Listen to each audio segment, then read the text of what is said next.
Hey, everybody. It's Monday, June 7th. And as you can see here in the aim today, our goal for today's video is all about how we can mathematically describe light's transition from one material to another. Here we are, folks. We made it. The last video of the year. Pretty exciting stuff. So if you remember on Friday, we talked about a lot of stuff in the video on Friday.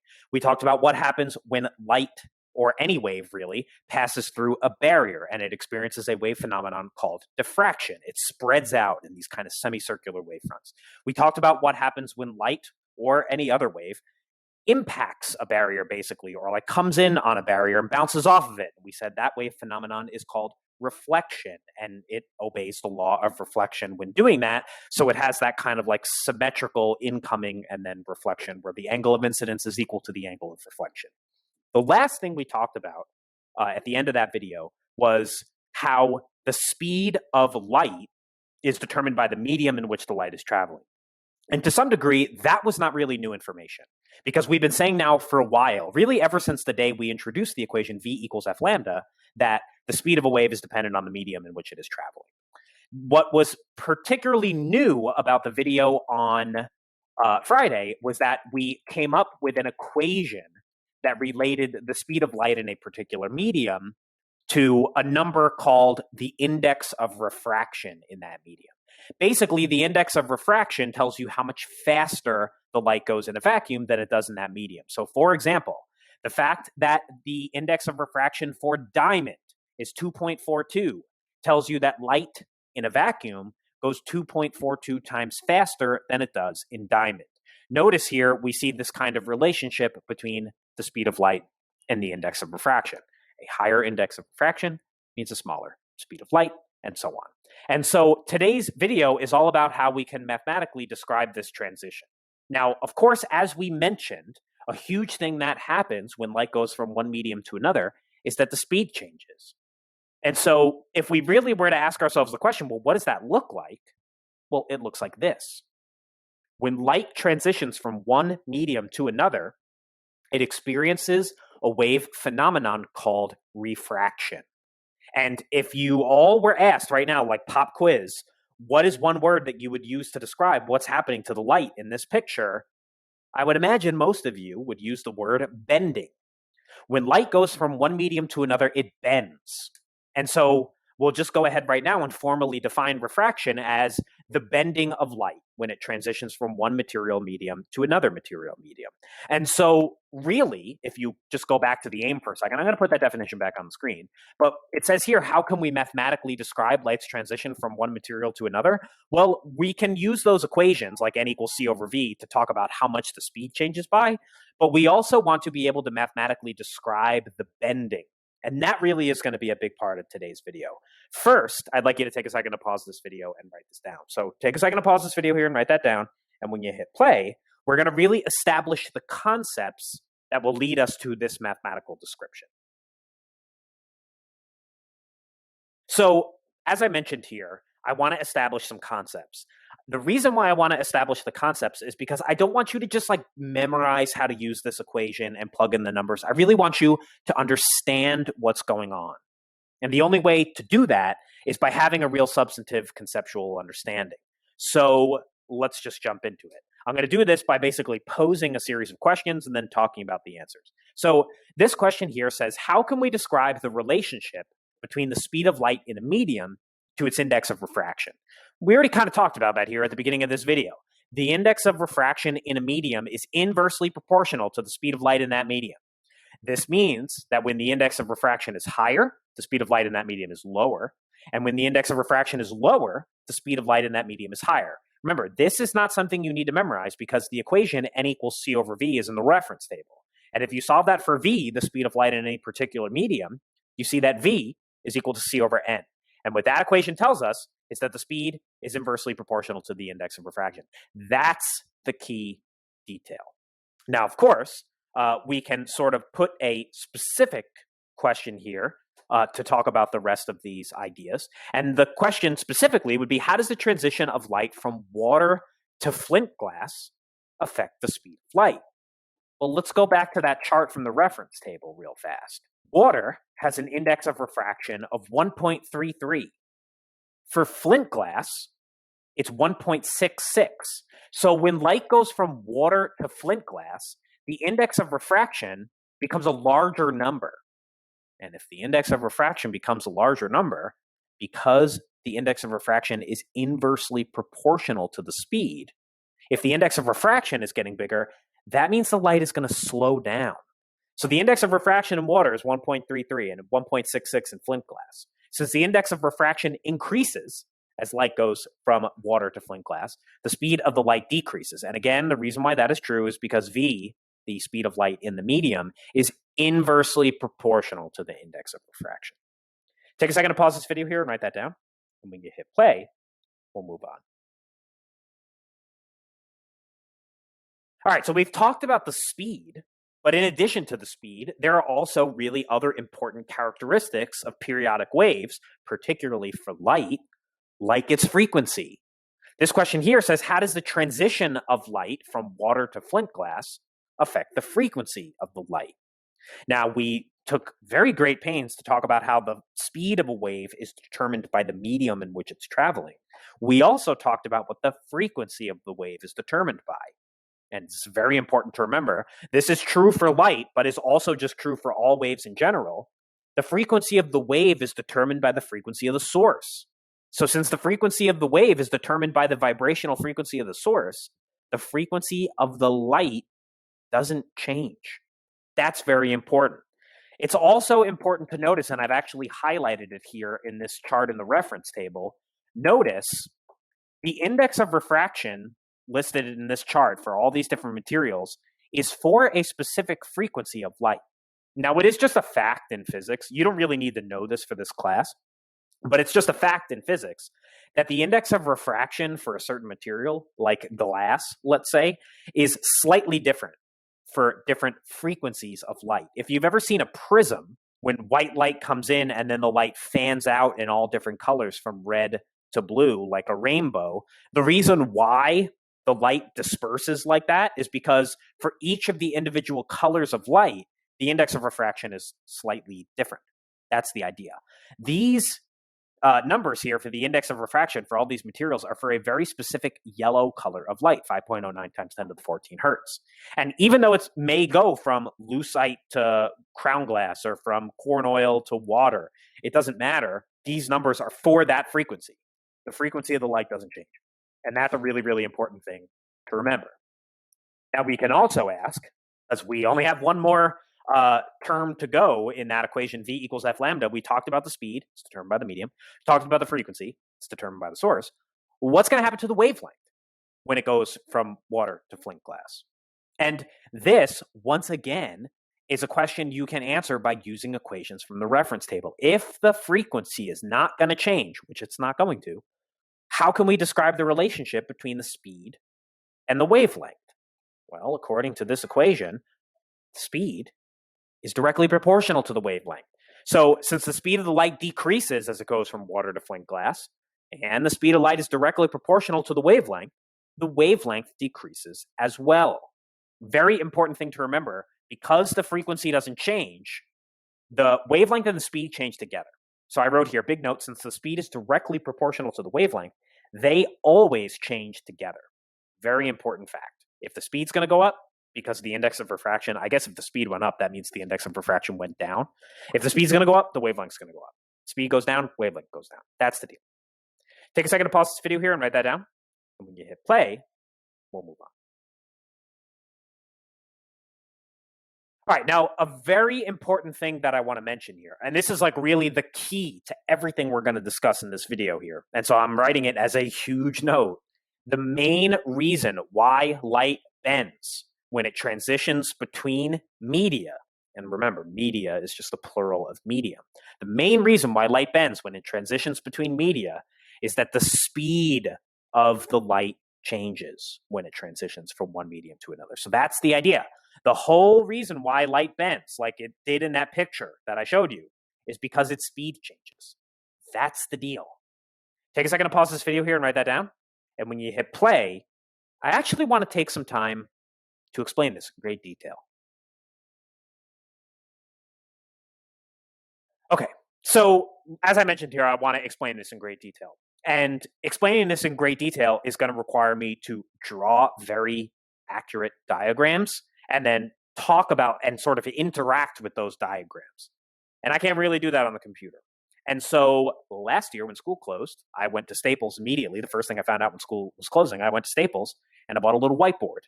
Now, obviously, I'm using a digital pen for this year, as you guys have noticed, but I'm going to break out that whiteboard one last time so I can show you really what this note here on the screen means.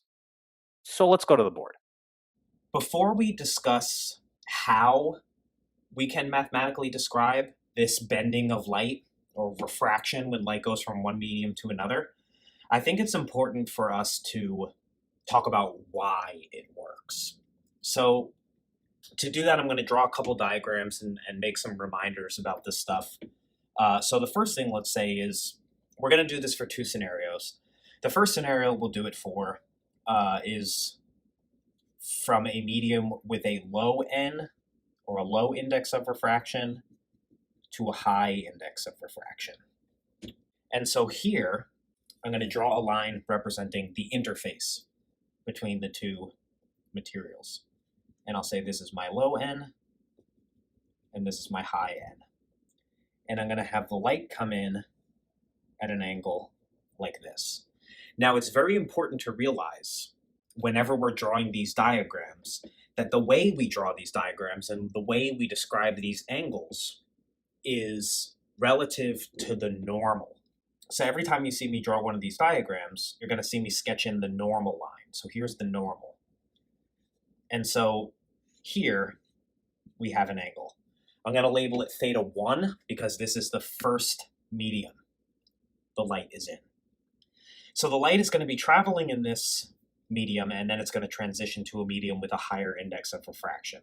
So what does that mean? Well, as we said earlier, according to the equation n equals c over v, the index of refraction is inversely proportional to the speed. So if this medium has a low index, then it has a high speed. And if this medium has a higher index of refraction, then it has a low speed. And that's really every single thing that you need to know about how this works. Because if you remember, when we draw a ray of light, as we said the other day, what this represents is a series of wavefronts which are perpendicular to that ray. So that's how we have to imagine it. And if you imagine it like that, then you'll see exactly why the light bends this way. So to represent these wavefronts, I'm going to use this box. So remember, these wavefronts are perpendicular to the ray. And so they're traveling like this. And notice, right here is the last moment the whole wavefront is in the medium with the low index of refraction. Here, part of the wavefront is in the new medium, and most of it is in the old medium. But you have to imagine here, this is a wavefront which up until this point was all moving at the same speed. But now, part of the medium is moving, part of the wavefront is moving at a different speed than the other part. And as we said here, because this medium with the low index of refraction is where the light is going faster, and this medium here, having a higher index of refraction, having the light go slower, is why the light bends. Because if this side is moving faster than this side, then what happens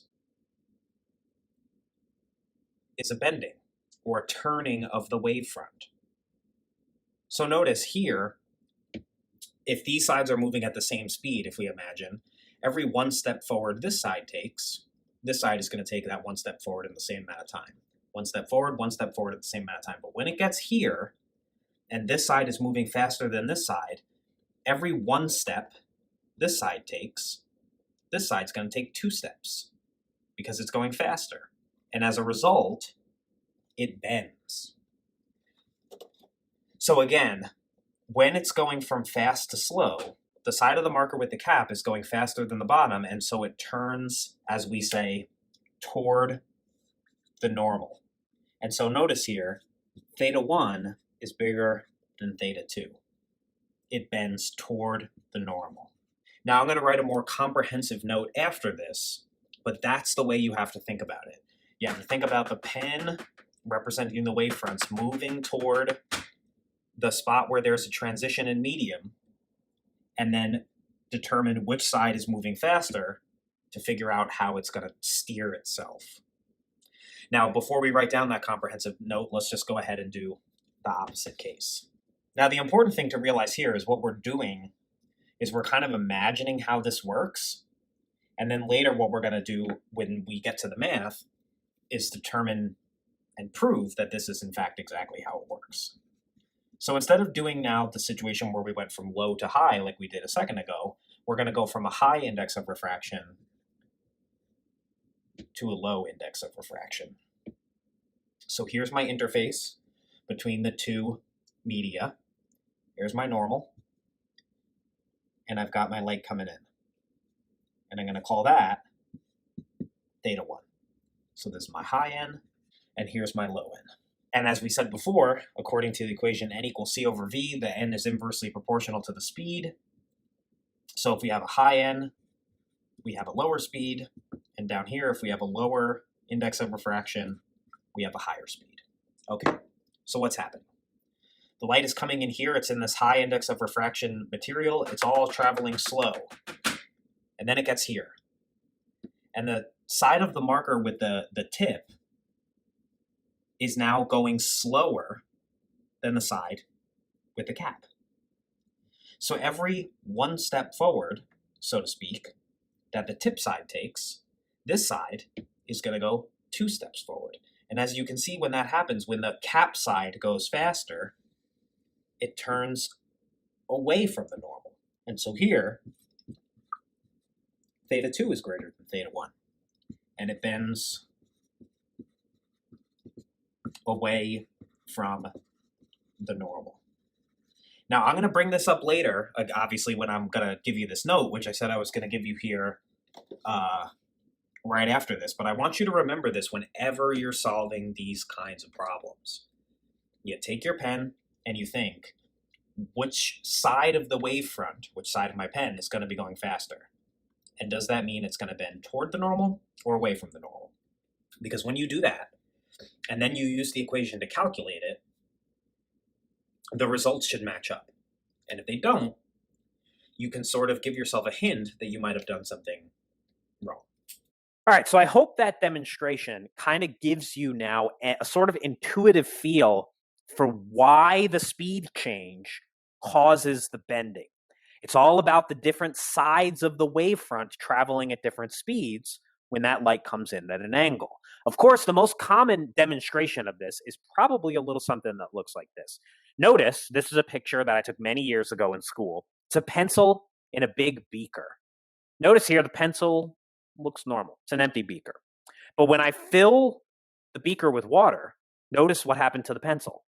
You can see here that the light that is bouncing off of this pencil and traveling through the air, there's something totally different than the light that's traveling through the water. The key idea is that when the light experiences a change in medium, it changes speed. And because it changes speed, it bends. That's the key detail. All right, so let's jump in here to a very important concept that we also, I just want to write this down sort of as a separate note because it was mentioned in that demonstration on the board. 2 very important concepts for light when it changes medium. Key concept, when the light goes from a less dense medium to a more dense medium, the light slows down and thus bends toward the normal. And when I say less dense to more dense, what I specifically mean here is a low N material with a low index of refraction to a high N material with a high index of refraction. A good way to remember this is that fast to slow bends toward. Now, obviously, that's like a stupid little memory trick, but notice the OW, fast to slow, bends toe. That's an easy thing to think about. Of course, You could use that little like trick with a pen in that, in the board. I showed that little thing with the box.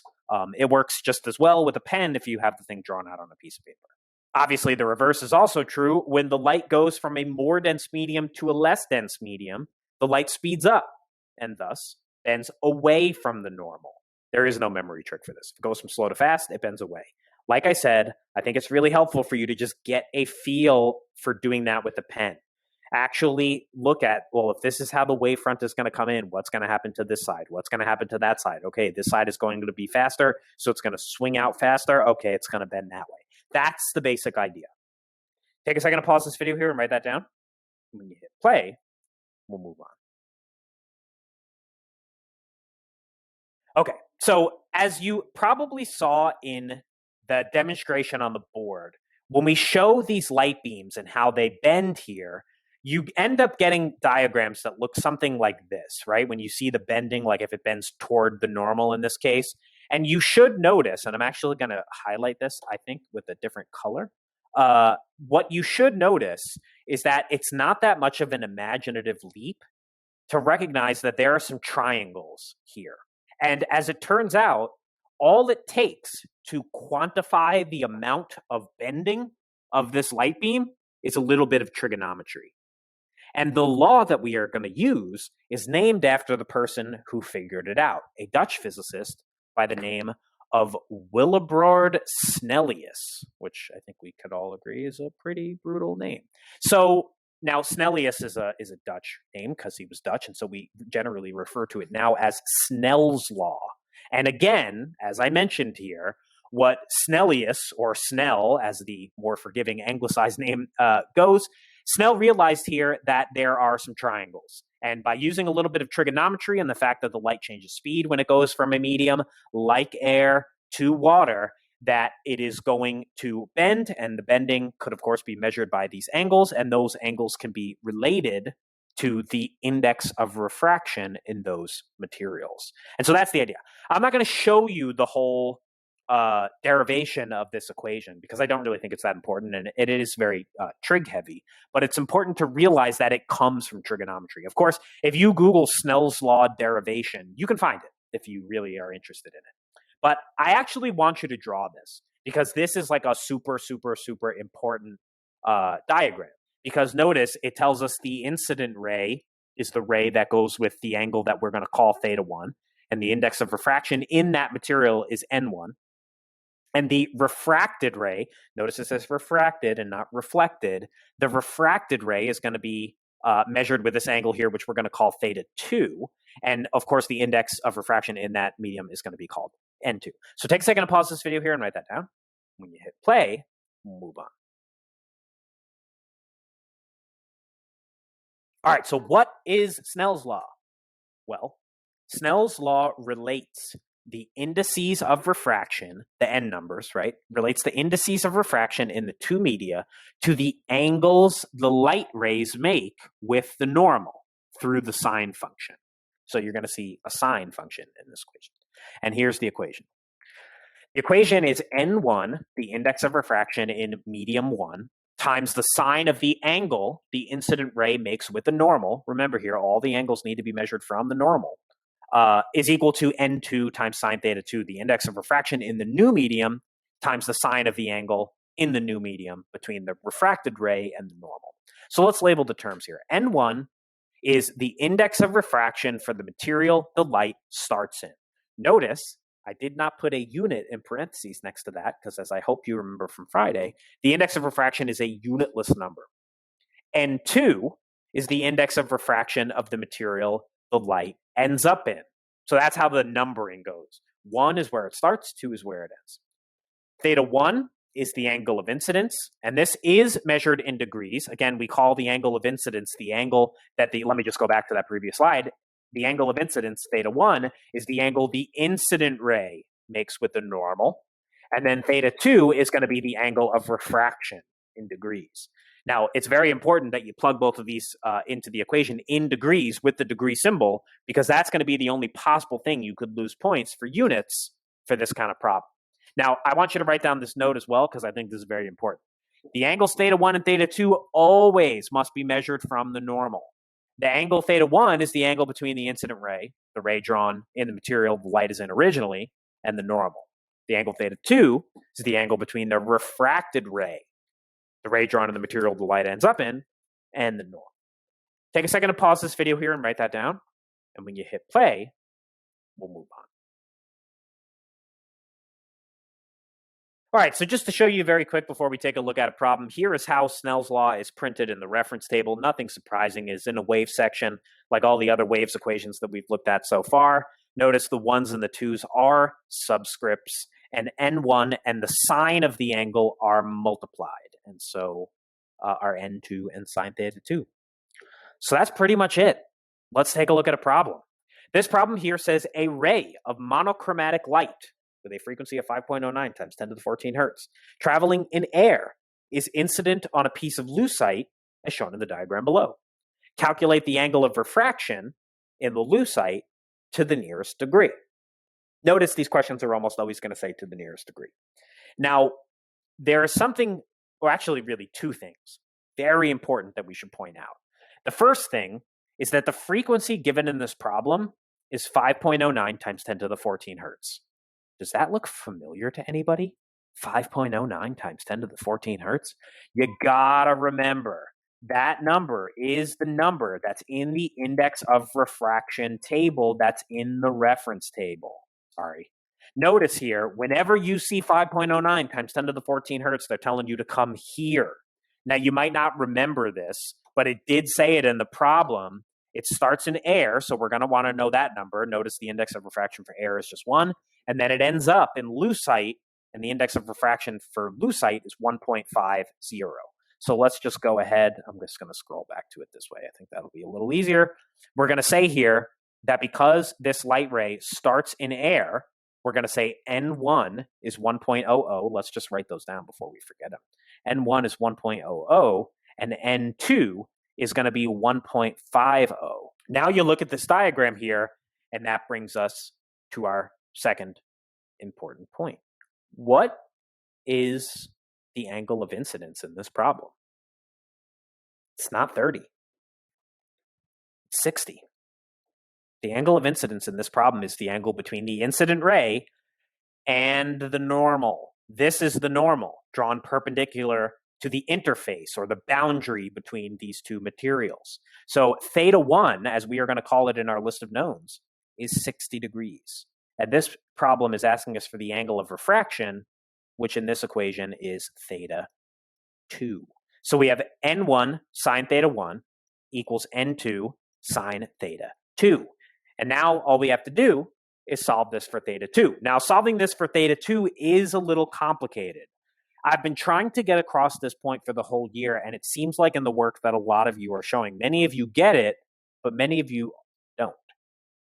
Sine and theta 2 are not multiplied. It is a function. The first thing you can do here is solve for sine theta 2. I want to be very clear about something. When you solve this equation for the sine of theta 2, you get N1 sine theta 1 over N2. Once you figure out whatever that number is, there is no divide by sine. It is a function, and you have to undo the function. We'll get to that in a minute, though, but it's very important to realize that N1 is multiplied by sine theta 1. N2 is multiplied by sine theta 2. But sine is not multiplied by theta 1. If you notice the way I say it, I say sine of theta 1. That's because it is a function. F of x, if you remember from your math classes. So the first thing you do here is you just solve it for sine theta 2. And we plug in these numbers here to solve it for sine theta 2. We have N1, which notice is just 1.00. Sine theta 1 here, which is going to be the sine of 60 degrees. Notice the way I said that here again. And then we divide it by N2, and our N2 is the N for lucite, which is 1.50. Now, the next thing you should do is just write down the answer.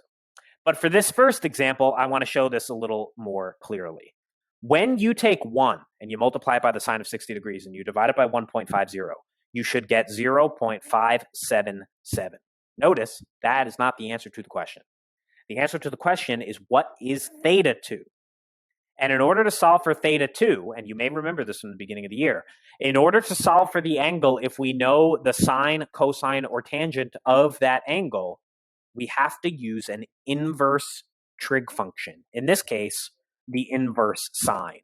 And so I want to show this on the calculator because I do think this is really important for everybody to be able to do.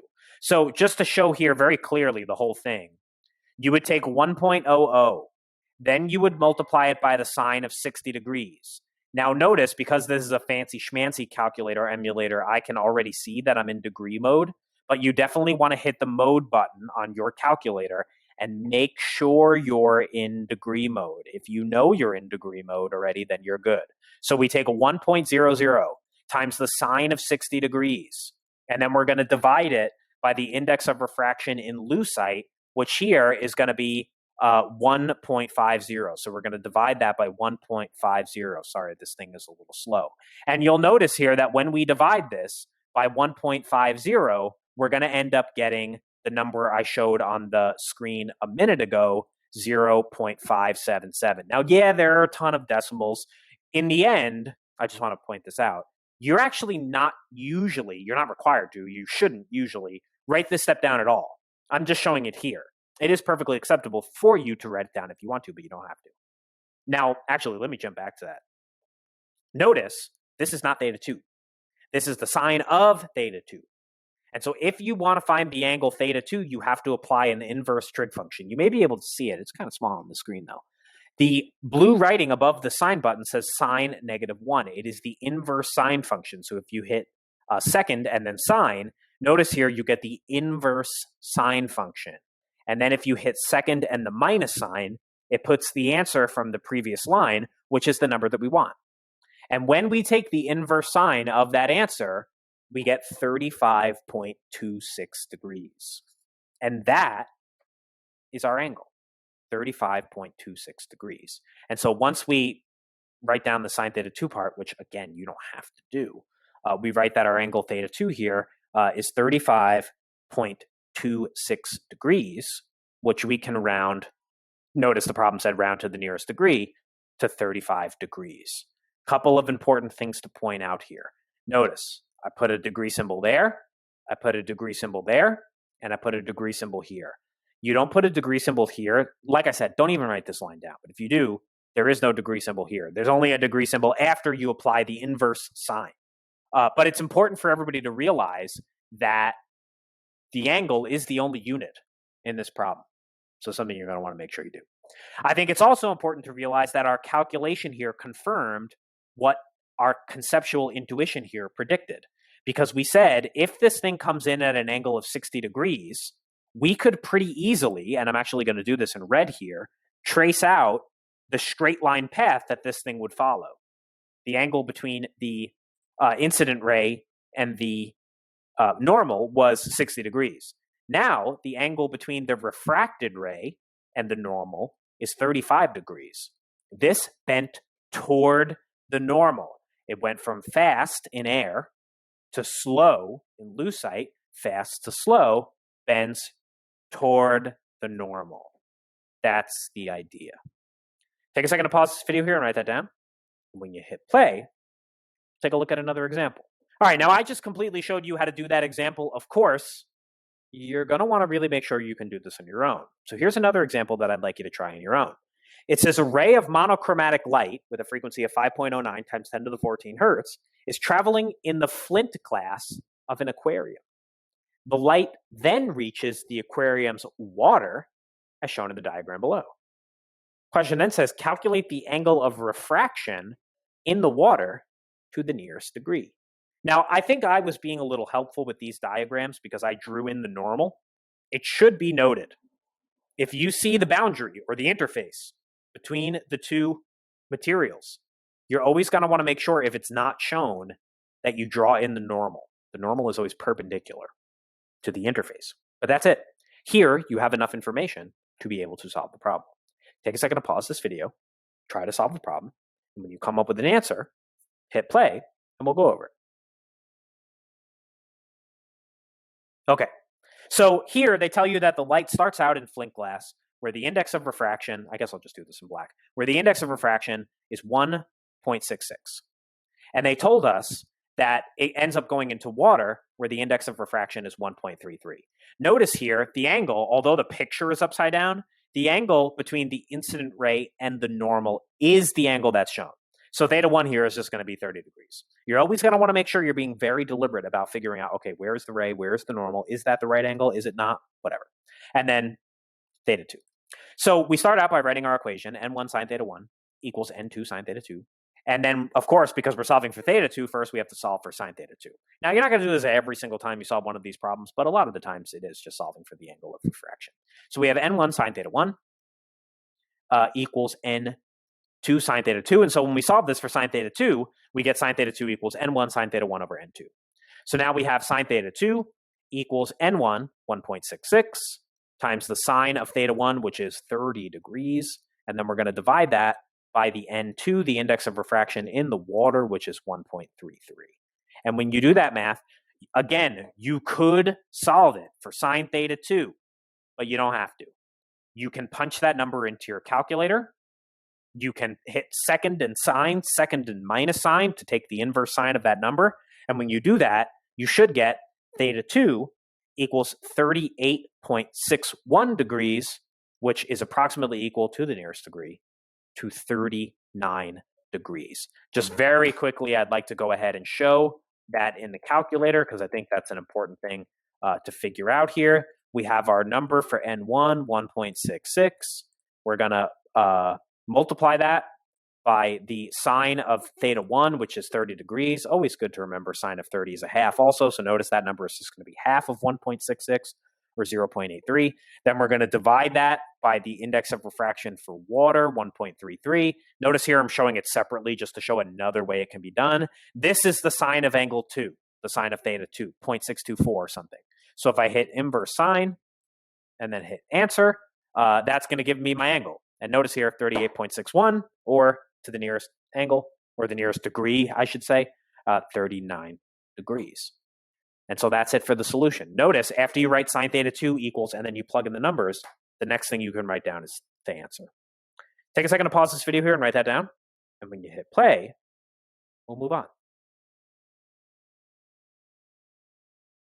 All right, now I want to go back to the board here one last time to explain something important, but let's just very briefly also mention this calculation as well also confirms what we speculated about conceptually, because we said if this thing is coming in at an angle of 30 degrees in flint glass, and then it's going to water, well, the angle here is 30 degrees, and then it's going into water, where if that's the straight line path, it's bending away from the normal because the angle here is 38, which is bigger than 30 degrees. That dotted line would make an angle of 30. So this line, which is, I guess, in this perspective to the right of that line, is making a bigger angle. That's the idea. Or I guess it's 39 degrees. I wrote 38, but it should be 39. Now, I think an important thing to pay attention to, though, in both of these problems, as we saw, if it goes from fast to slow, it bends toward. If it goes from slower to faster, it bends away from the normal. What happens if the light doesn't come in at an angle like this, but comes in head on? What if instead of coming in at an angle like this, it just comes in straight away? How do we make sense of that? Again, I think this is going to be something that will be easier to demonstrate and explain by using the board. So let's go ahead and take a look at that. So notice here in this picture I have, this is our interface. And it's very important to realize sometimes in these problems, they could change the orientation of the situation on you. So your first thing to notice is where the boundary is, or where the interface is. And then if it's not already in there for you, sketch in the normal. You have to remember the normal is always perpendicular to the surface or perpendicular to the interface. So sometimes you will see questions where they will ask you about light which comes in completely parallel to the normal. Now, I'm not good at drawing, as all of you know, and so let's just imagine that that's exactly parallel to the normal, so that would be perpendicular to the surface. but the angles are measured from the normal, so that would make theta 1 0 degrees. What happens to the light? Let's talk about this both mathematically and conceptually. We should probably start with the conceptual treatment first. Well, as we said before, these rays of light are drawn perpendicular to the wavefront. And so let's see what happens to the wavefront when it eventually reaches the interface. Hopefully now that you're looking at this marker, you see what's happening. Because all of the problems we've seen so far are showing the light coming in at an angle, this situation is a little different. But in some sense, it's exactly the same. The reason why light bends when it comes in at an angle with respect to the surface is that each side of the wavefront, when it is in between being fully in one medium and fully in the other, different sides of the wavefront are moving at different speeds. Here, that is not the case because the ray is perpendicular to the surface, parallel to the normal. The whole wavefront enters into the new medium at the same time. And so that means this side of the wavefront is always going at the same speed as the other side. And if that's the case, there is no turning or bending, or at least there shouldn't be, because when it comes in at an angle and this side is going faster than this side, it'll bend this way. If it comes in at an angle like this and this side is slower than this side, then it'll bend that way. But if it comes in perpendicular to the surface or parallel to the normal, we'll get no bending. That, at least, is according to the conceptual treatment. Does that work mathematically also? Well, let's see. The equation that describes this whole situation is n1 sine theta 1 equals n2 sine theta 2. Now you need to ask yourself, what is the sine of 0 degrees? And the sine of 0 degrees, if you don't know this, put it into your calculator. The sine of 0 degrees is 0. So that means this equation reduces, that's supposed to be a 1. This equation reduces to 0 on the left-hand side. And now you need to ask yourself a question. What is 0 equal to? It's equal to 0. Now you have two questions to answer. Is the index of refraction for this material 0? Or is the sine of the angle equal to 0? Not only can the index of refraction never be 0, it actually can't be any smaller than 1.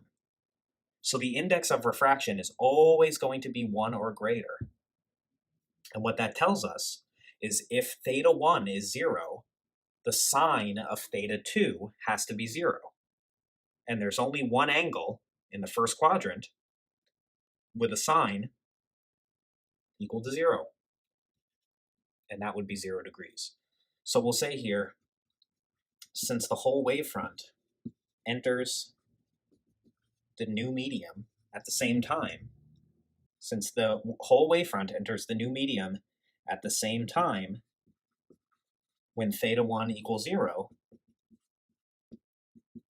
there will be no refractive bending in the new medium. And to put that in math speak, when theta 1 equals 0 degrees, theta 1 equals theta 2 equals 0 degrees. All right, everybody, that is it for today. And you know what that means? That is it for the course, at least as new videos are concerned. I want to continue to give you assignments as we are approaching, and then we'll be in finals week to do two things. One, to review waves, because we kind of did a speed run through it, and also to help you prepare for the final exam, which is going to be on June 14th. But with that, that's it for today. All right, everybody. Have a good one.